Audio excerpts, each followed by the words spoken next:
broadcasting and streaming live all across America. This is Home Talk USA with Michael King, where we will discuss topics pertaining to your home with industry-leading experts. Michael King is a licensed general contractor with more than 30 years of experience in home improvements and the author of Contracting with the King. Join us this hour for our segment Invent America with your co-host, the inventor lady, Rita Crompton. Discover what's next in the home improvement industry and explore new products and innovations. Or if you have that next great big idea, learn what it takes to bring your invention to the world. As Michael King and Rita Crompton talk to America's inventors and innovators. Remember, the America of tomorrow is being invented today. We invite you to visit us at HometalkUSA.com, one of the best resources for home improvement information around today. Your best life begins with your best home, and there's no place like Home Talk. That's HometalkUSA.com. And now, we proudly present Invent America from the #1 home improvement radio program in the country, Home Talk USA, with your host, the Cajun contractor, Michael King, and his co-host, the inventor lady, Rita Crompton. Yeah, hey, welcome back. This is Home Talk USA right here on the Home Improvement Broadcasting Network, King's Broadcasting. I want to welcome all of you for Hour 2. This is the Invent America show, part of the Home Talk USA family. I'd like to invite right now my co-hosts, the inventor lady herself, Rita Crompton. Hey, Miss Rita, how you doing? I'm fine. How are you today?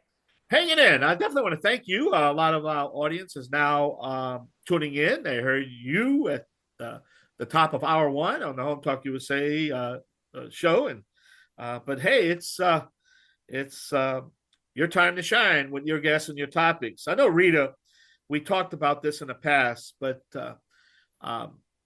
why has some products just sell better than others? Well, one of the things that we've learned, nobody put pandemic in their 2020 business plan. It was awful. And a lot of people who are working on new products when the time hit, a lot of places tried to go to virtual trade shows. Didn't work. We need the face-to-face contact. And I think a lot of inventors, they assume that by the time they get to the marketing part of it, they're broke. It costs so much to manufacture these days. And what we try to do is help them get to Are you available in another that contact, that face-to-face. I'm finishing up recording my weekly show. Inventors, when they're going to the shows, can get face-to-face contact, eye to eye. People can see the product. They can test the product. They can hold the product. And that is still what gets consumers to take out their wallet. And it doesn't matter if it's the consumer themselves there or a buyer for a store. The buyers know. They know what their customers are looking at. They know what they're going to pay for something. Well, when I get an inventor that says, oh, I'm going to charge $50 for this, and it's a $24.99 retail product, inventors need to hear that. And the only way they believe it is when somebody else is telling them face to face. And so that's what we've learned. I want to make a point too. It's not necessarily that the product is better sometimes. Yeah. Sometimes that has nothing to do with it. It's just the way it was marketed, the way, like you say, the way the story was told, how they're marketing it. There's a lot of time, we watch commercials, listening to commercials on radio, watching it on television, that we know there's other products better than what's being presented. But for whatever reason, the other side is not presenting their story. So people are only going to go what they feel comfortable with, what they know about. Right. What they know about that product. Well, and the gentleman that called me because he heard me on the radio. And so he sent me his information and he goes, so I want your feedback. So I told him some of the things about the industry that he was in, and I said, these are not deal killers, but you need to know now before you go out the door so you can answer the questions. You're expecting the question. It doesn't catch you off guard. And I said, change your name. And he goes, you don't like the name? I said, that has nothing to do with it. Nobody is going to Google that to find you. Nobody is going to register that with your product. And so even if you're standing and you say, oh, this is what it is, they're going to go, really? I don't see it. Yeah. So change the name. And, this is what you need to be able to get out there and understand the realities of your industry. And every industry has got what we call barriers to entry. Yeah. And you need to know those if the inventor knows those sooner rather than later. They can deal with them better. They're not surprised. It doesn't put them out of business. And this guy just laughed and he goes, yeah, he goes, I can see why that name is not going to work. And this is where we're going with it. Well, this leads into my comment. What you were saying, I'm going to use the Ray Kroc story with McDonald's in the movie. They asked the McDonald brothers asked Ray Kroc at the end of the movie why he could have just stole it without them, which he did steal it, but he did pay for it. Everybody thinks that Ray Kroc is the founder of McDonald's. It's the McDonald brothers. But they asked him at the end of the story, you could have stolen it a long time ago. Why didn't you steal it? He said, I want to tell you why. I just wanted the name. Yeah. I paid $3 million to you because of your name. I just wanted the name. I could have stole what you were doing because you let the fox into the hen house. And if you know Ray Kroc, he was the fox. He wasn't the hen. And it's amazing, the story itself. But I wanted to make that as an example of what you're talking about, that it went on with a young corporation, McDonald's, who was just a little franchises, but it was the name that really sparked the advancement of McDonald hamburgers. So the name can be everything. They didn't have the best hamburgers. Okay, I can tell you that today. They don't have the best hamburgers. Okay, I'm sorry. I don't think they have the best hamburgers. I can tell you what I like. And being a chef, I can tell you who's got the best hamburgers. But they'd have to pay me for it. I'm not going to put it out there. But I love eating at McDonald's because I like some of the stuff they're doing.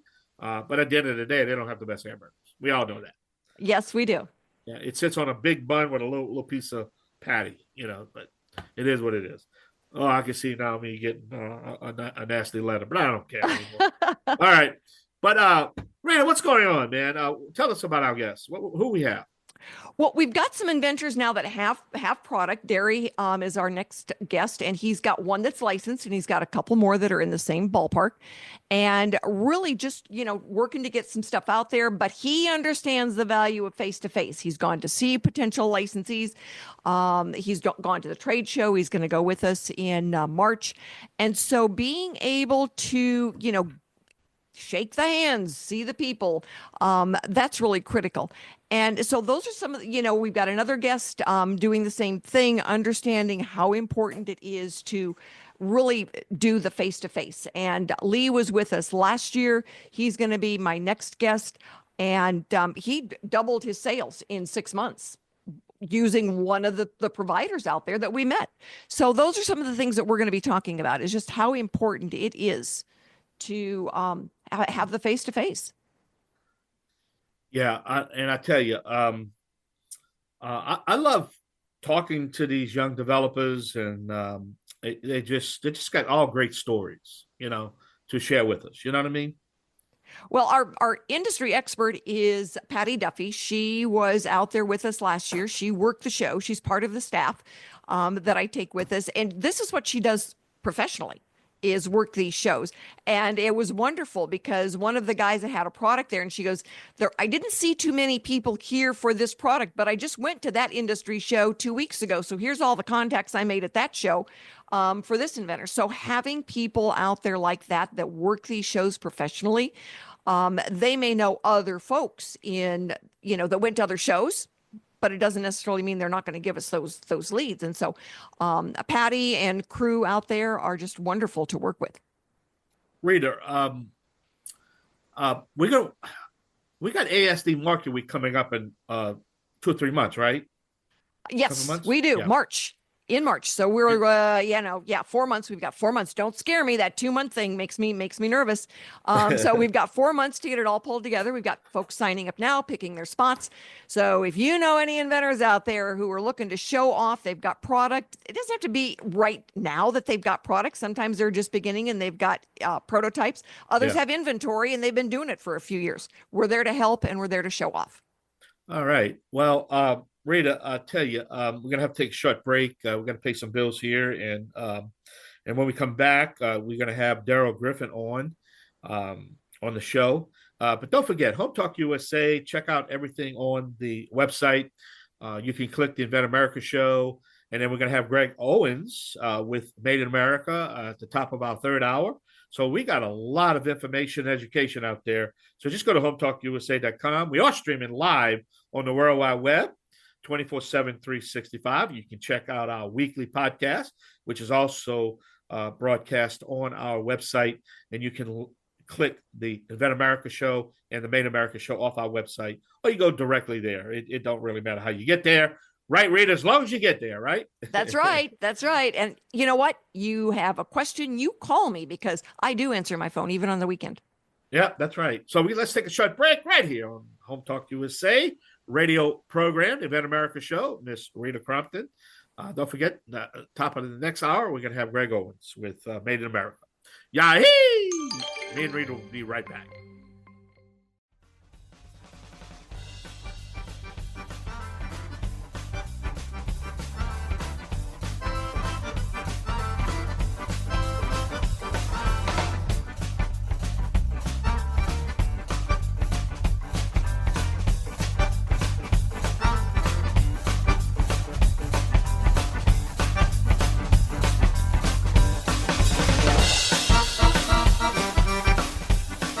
Hey, welcome back. This is Home Talk USA, the Invent America show.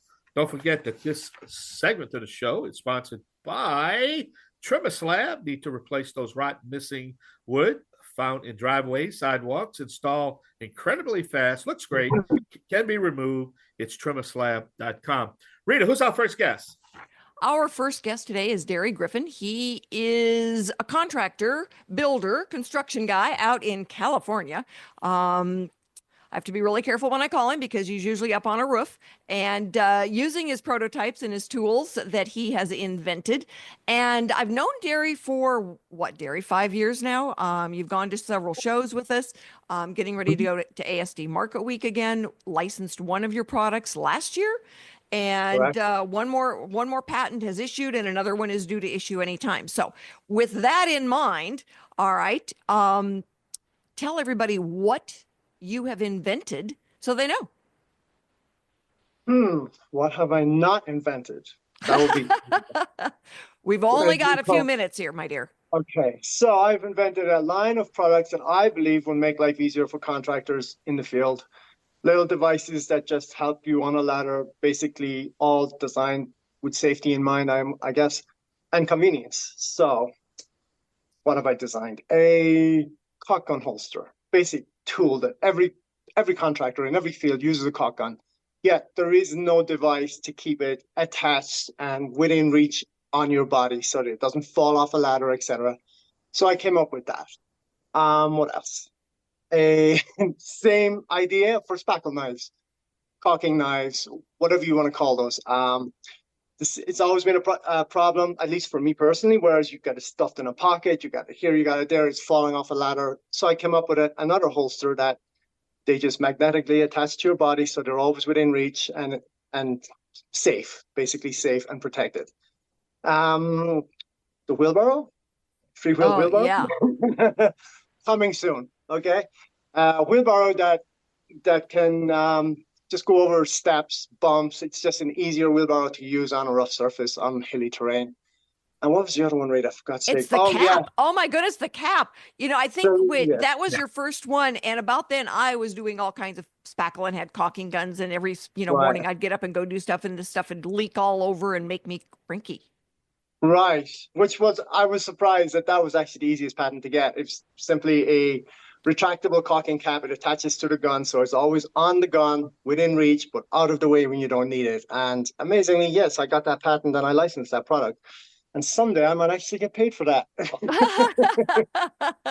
Yes, so, they're always a work in progress, and getting it out there and getting people used to seeing it.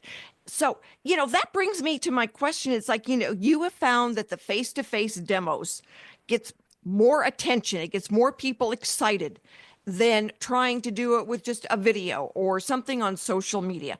It's not that social media doesn't have a place, but introducing it for a new product is really not productive. Well, I think that people who go to trade shows go there for a reason. They're the type of people who need to feel, touch, and talk directly with the manufacturers, the inventors, whoever's involved in that particular product.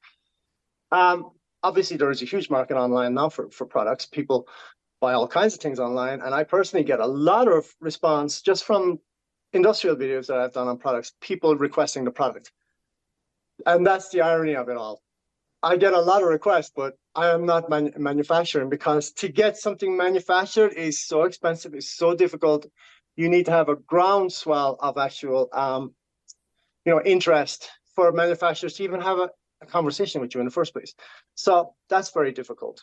And you would think in this day and age, 2024, that these problems would have been solved, but apparently not. So that's up to us, right, Rita? We're going to solve this problem. That's right. Yeah. That's right. It's getting out there and looking folks in the eye. And I think a lot of it at the ASD Market Week is there's a lot of buyers there, and they want to see what it is that they want to, when there's so many times when what is shown online is not necessary. It doesn't work well. It might break real easy. I've had guys say it's, I've learned to ask, is that a rendering, or is that really a functioning prototype? And they go, well, it's a rendering. And I asked somebody if it was a rendering, and they go, what is that? And I said, it's a picture that moves. Well, you can do renderings of life on Mars. It doesn't mean that there is life on Mars. You can do renderings of me swinging from that tree out there, and I'm not going to be doing that. So, when we look at functioning prototypes, how tough is it? Is it going to do? Your prototypes are excellent. They are in full service. And I think that, companies that are looking at the potential of licensing, that's what they want to know. They want to know, is the intellectual property good, and does the product work? And can we make it at a price the consumer will pay? I assume. So what's next for you, my dear? Next is, I'm going to go to that show in Vegas with you in March, I believe, right? Yep. And who knows what the winds are going to blow. I have no idea. I just keep going and keep hitting my head off the wall, and eventually something is going to break, be it my head or the wall, but that's the game, right? It's a game. That's right. That's right. We are going with guns blazing. The cool new thing this year is that our VP of marketing, the VP of buyer relations, she's going to be on the show next week and talk specifically about this show. But it's really cool because she talks to the buyers before the show starts.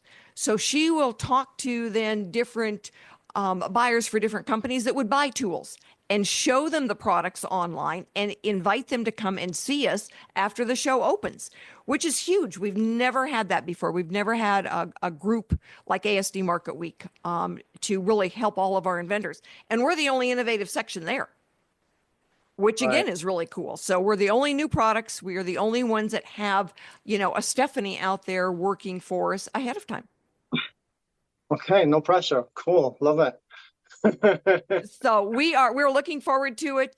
And I am going to be taking a break here so that we can go and pay some bills. But I want to let everyone know that we are going to a huge trade show, ASD Market Week. We're going to be talking about it next week. But if you know anybody out there that is an American inventor, they've got a product maybe in the marketplace or trying to get into the marketplace, and they would like to join us, have them call me. I do answer my phone even on the weekend, and my phone number is everywhere. If you Google Inventor Lady or invent-america.com, guess what? We're going to come up, and we're going to come up first. So we are really easy to find.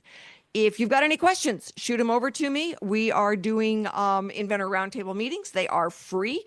If you've got a product and you want to be on the radio, guess what? It's free. So anybody who's got a product, they want to talk about it, get a little bit of free advertising, which reminds me, Aaron Innovations is the website. So if you want to see Derry's products, Aaron Innovations, and we will have that link on our website as well. So stick with us, America. We are going to be right back with Leland Black, the inventor of Eco Dripper.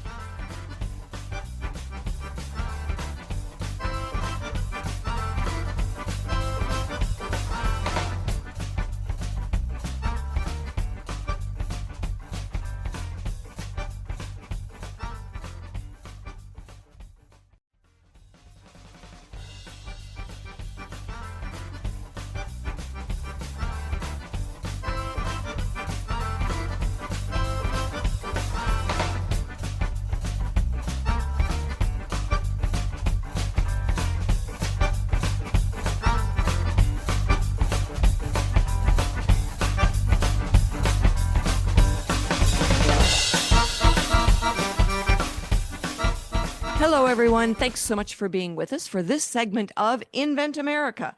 And this segment is sponsored by Trimislab. Need to replace rotten or missing wood that we often find in our driveways, sidewalks, and decks? It installs easily and incredibly fast, looks great, and can be removed. It's Trimislab, and you can find trimislab.com for some more information. So my next guest is Leland Black, and he is the inventor of Eco Dripper. Eco Dripper went with us to ASD Market Week last year. Then he started selling some more online. Very cool product. And all of your plants will be able to drink their own amount of water. I would stop killing things because I overwater. Leland, please tell everybody how to rescue their indoor plants. All right. Well, the first thing I like to start with is I like to educate people, because education lets them understand what they're dealing with and then how my product works. So the first thing is, did you know that your plant roots have the same suction as a vacuum cleaner? I had a water department that said they did the test, and they said those plant roots have to pull water through 3 inches of dirt and the same CFMs as your vacuum cleaner to get that water. So that's how, or the process I'm going to make my product work. Second, then, my product creates a pond of water inside, kind of like your dog water device, and the bottle decides the height of the pond. And when those roots are thirsty, it will siphon the water off the top of that pond up 3/8 of an inch and then down into the soil. So it is not a gravity flow or a drip system. That's how simple this product works. That's amazing, because I don't think that most people realize that different plants take different amounts of water. They go around and they just water everything. And a succulent, you water it the same way you do your petunias, you're going to kill it. Yeah, they call it Watering Wednesday. I have to laugh about Watering Wednesday. But I have a plant I take to the shows. I have 2 of them, actually. And one I have on the front that I explain how it works and whatever. But then I got one behind me with the camouflage on the bottle to show I can make it disappear. And I tell them that the front plant that I use takes only a week and a half to drain a 20-ounce bottle, but the one behind me takes 3 weeks. So it's totally upon the plant. Wow, that's so amazing. So how long have you been selling Eco Dripper? About 1.5 years now. All right. So what have you found that helps you get someone's attention? I've tried talk media, which is TikTok. I've done people that are on Instagram, and they show people how to grow pots and plants. And I've tried so many different industries, and it's so hard to sell Eco Dripper unless they understand the teaching, the education before you advertise your product. And so I went to Amazon with a company called Eva, which I got at the ASD show last year, which I'm very grateful. That's the contact that I use right now. And those people, we've learned from the last year what not to do. Let's put it that way. They've taken my product. Oh, I can sell that, no problem. And we finally got to where I had to do a video of me at my stand selling the product, explaining the root system and everything. And we finally put it on Amazon, and it finally picked up. But excellent. We had to learn that selling your product with an education, not just selling your product, was a big difference. Yes. And that goes back to the idea that, you've got to be face to face. You've got to, understand the buyer. And when this is a classic, because you solved a problem they didn't really know they had or that they understood. So correct. Unfortunately, you got to spend a lot of money to educate them. So that they now start understanding. It's like it would be cheaper to buy, 3 or 4 Eco Drippers than to keep replacing the house plants every year. I sold 2 Eco Drippers to a lady in 2 bottles, and she came back 2 weeks later and bought 20 more. And she's like, I got to have them. They work. Yeah. That's got to talk well about, the whole idea that they work. Yeah. I had another lady come. She says, I'm kind of learning how to water plants and keep mine alive. And I said, I can make you an expert today. Let me show you how. And when I got done, she's like, you're right. That makes us an expert. I said, see, it's that easy. Yep. So where can our listeners go and find Eco Dripper? Right now, they can go to Amazon. And on Amazon, you get your better deal out of everybody, because I got 3 packs and 5 packs, which will give them the best deal, even better than me at the show. And then I got ecodripper.com. So those are the 2 places they go. And so what's next for you? What are you, I know you've talked about the fact that you've got other products, but what's next for Eco Dripper? What's your goal? What are you trying to do? Well, after dealing with everything I have, I'm going to stick to little shows, little trade, going to that I can afford. But it's, of course, dependent on my investor. And that's been the hard part, is finding the money to keep doing that.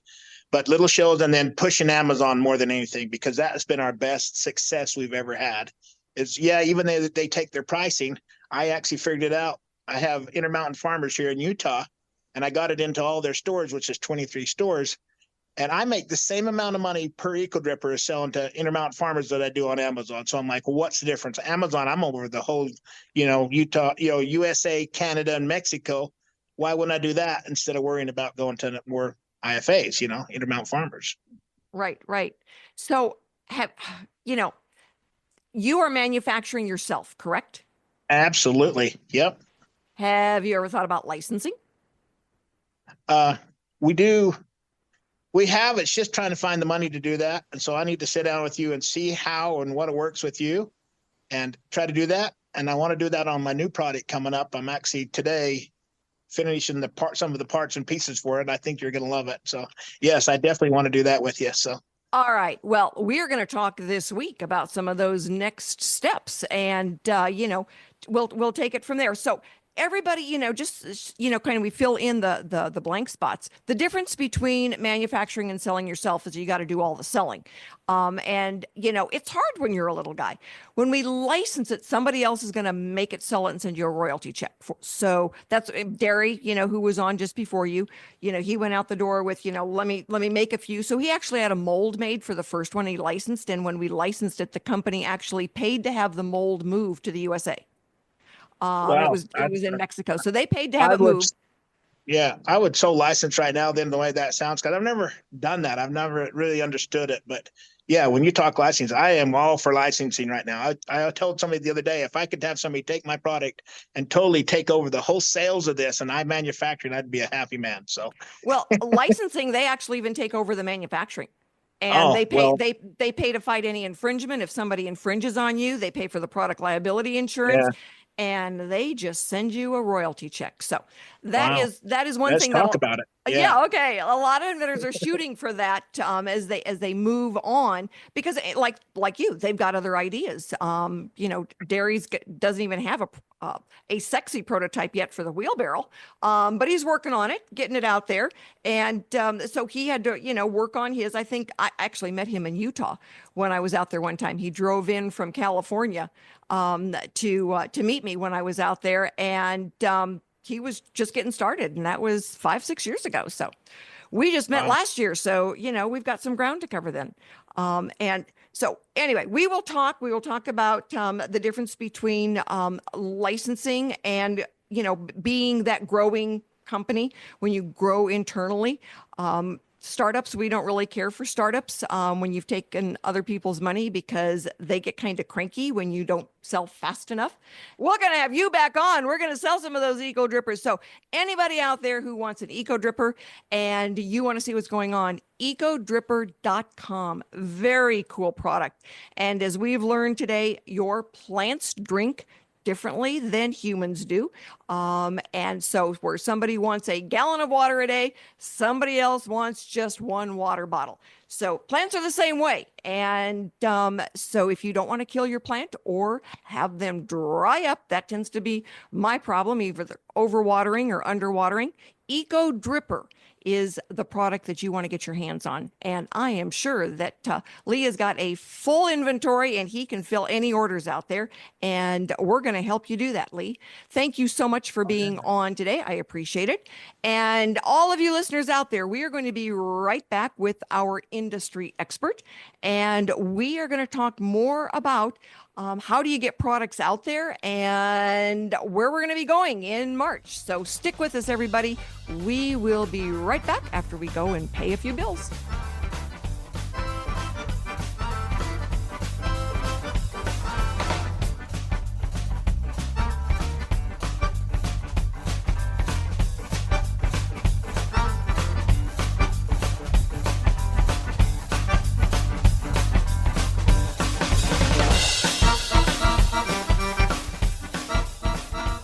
Would you like to host your own radio program or podcast?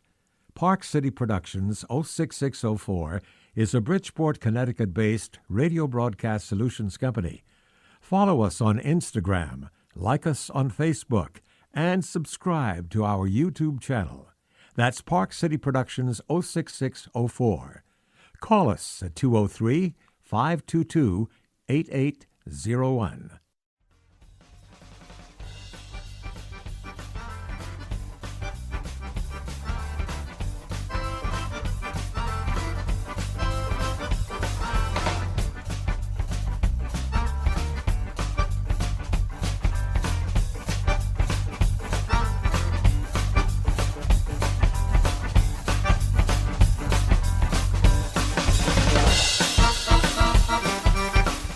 Hi, everybody. Thanks so much for being with us this afternoon.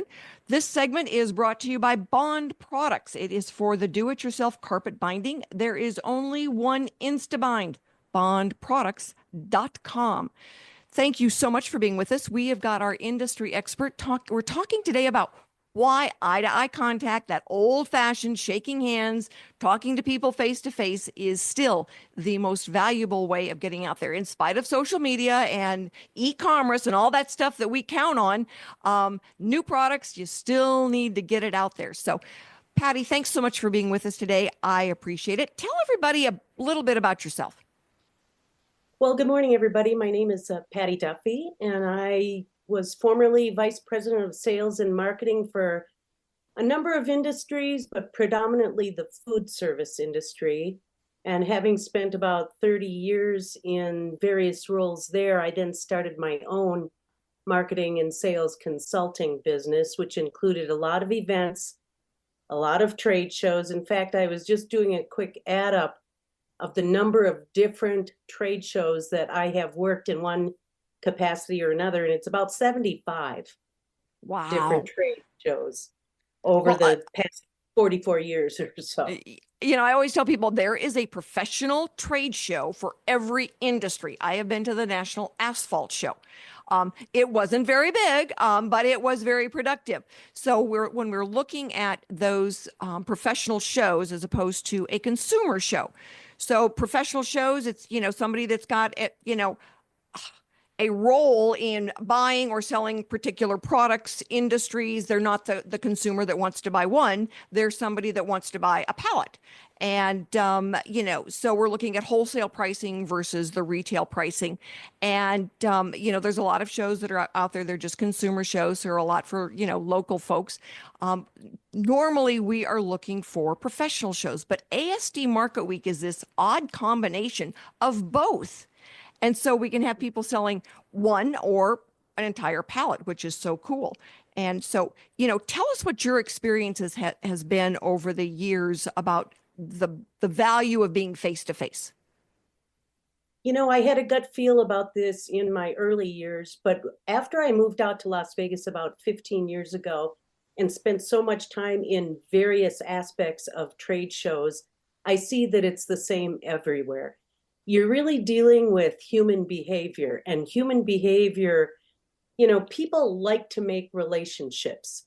And whether you're an introvert or extrovert just tells you that you're going to do it at a little different pace, if you will.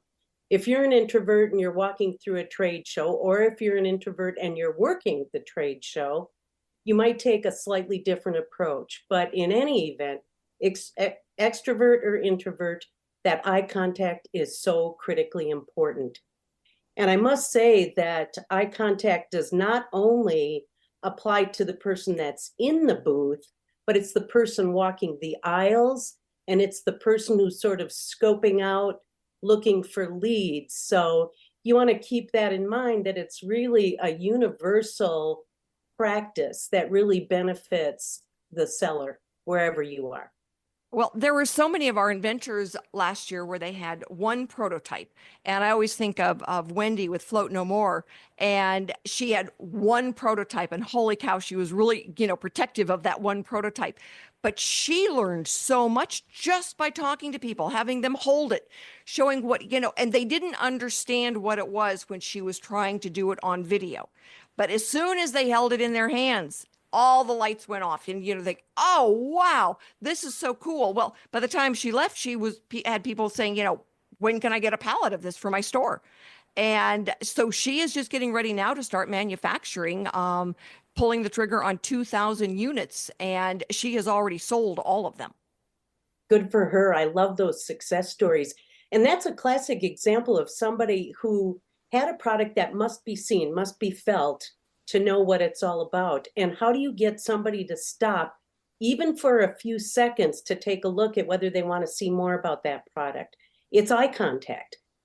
So a lot of people will stand in their booths and they'll wait for somebody to come by and stop for a second in front of their booth, and then they, kind of grab their attention and so on. But my premise is that you need to be looking at those folks 6 or 8 feet out from the booth, because if they're walking down the aisle with a couple of friends and they're chatting, they're just going to walk right by you. But if you catch their eye when they're out there 10 feet or 12 feet or even 2 booths down, then they're much more apt to stop, again, because they see you're trying to make a personal relationship with them. So if you catch them for those first few seconds, then they're committed to spending at least enough time to see what your product is all about. It does make such a difference. And, people, it's always so funny because they'll say, well, do we have chairs and tables? Like, no, we're there to work. You need to think about it as, a Macy's or, a Target store where you're walking around and you're talking. So no, you don't get to sit down. And they always say, it's like, but, what if I need to sit down? It's like, then you leave the booth and go sit down, because then you're taking a break, which is fine. Everybody's got to take a break. But it's not in the booth. And, it's been so funny because I've had people coming back and say, okay, I was walking down the aisle and there was a difference between the booths where people were sitting down and using their phone and people who were standing up and trying to engage. Like you said, they're trying to engage and start a relationship with somebody that's walking by. And they said, thank you very much. Now we understand, because it does make a difference. And eye contact is not only important on getting them into the booth, but when they leave the booth, because if you've made a connection and you've got a smile in your eye and you've had some kind of interaction with them, they're going to leave the booth knowing how they felt. Whether they know the product or the person, they'll know how they felt. So if they come back, they say, oh, I remember that booth. I don't remember what the product was, but there was a really nice person there, someone I wanted to talk to, and they might just come back and see you a second time. That's for sure. The eye contact, the smile, the shaking the hand, it makes a difference. And so when we're going out there with those brand new products and nobody knows they exist, it's really important that, somebody can try it. They can touch it, feel it, hold it. If it's supposed to be heavy, why? And, that has been the wonderful thing that we have been experiencing all these years with trade shows. So next week, everybody, we're going to have the VP of Buyer Relations from ASD Market Week joining us. And we will be able to talk more about, exactly what we're doing out there. So tune in next week for this. Thank you so much for being with us today. And Patty, thank you very much for being our industry expert. Everyone stick around for the next hour, because we're going to be talking about those products that are actually made in the USA.